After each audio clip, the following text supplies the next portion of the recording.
বিমান বাংলাদেশ এয়ারলাইন্সের প্রায় 40,000 কোটি টাকা ব্যয়ে 14টি অত্যাধুনিক বোয়িং উড়োজাহাজ কেনার মেগা চুক্তিটি দেশের এভিয়েশন খাতের ইতিহাসে অন্যতম বড় ঘটনা।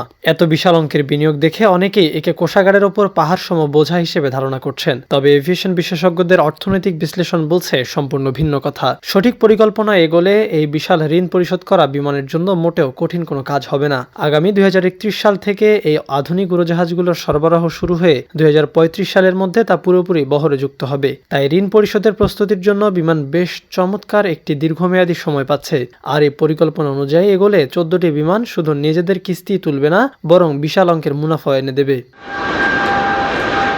সাধারণত আন্তর্জাতিক এভিয়েশন মার্কেটে এ ধরনের মেগা চুক্তিতে 10 থেকে 15 বছরের জন্য ঋণ নেওয়া হয়ে থাকে।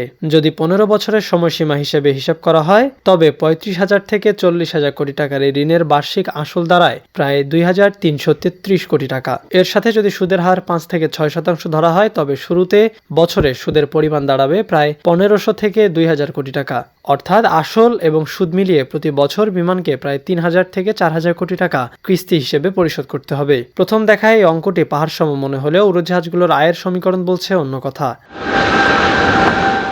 নতুন বহরের একটি অত্যাধুনিক বোয়িং 787-10 ড্রিমলাইনারে 330 জন যাত্রী অত্যন্ত স্বাচ্ছন্দ্যে ভ্রমণ করতে পারবেন। একটি উড়োজাহাজ যদি দিনে অন্তত 10 ঘন্টা আকাশে ওড়ে এবং এর আসন গড়ে 80% পূর্ণ থাকে, তবে ঢাকা লন্ডনের মতো রুটে একদিনেই শুধু টিকিট থেকে আয় হবে 2.64 কোটি টাকা।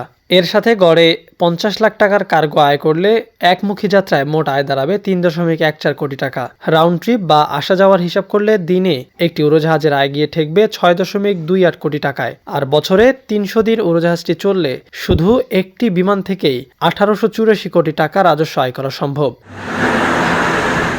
হিসাব অনুযায়ী নতুন 14টি বিমান পুরোদমে চললে বছরে বিমানের মোট আয় দাঁড়াবে প্রায় 26,376 কোটি টাকা।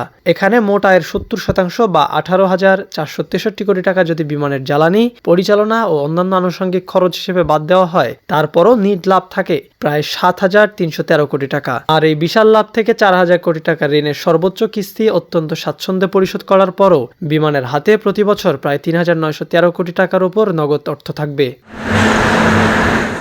অর্থাৎ কিস্তি পরিশোধ করলেও প্রায় 3,000 কোটি টাকার উপরে নগদ মুনাফা করবে বাংলাদেশ বিমান। তবে যদি পরিকল্পনা মাফিক বিমান এগোতে না পারে, তাহলে এই বিশাল অর্থের চাপ পড়বে বাংলাদেশ সরকারের উপর। কারণ চুক্তিতে বোয়িং বিমানের থেকে সভরেন গ্যারান্টি নিয়েছে, যার অর্থ বিমান লোন পরিশোধে ব্যর্থ হলে সরকারকে সেই টাকা শোধ করতে হবে।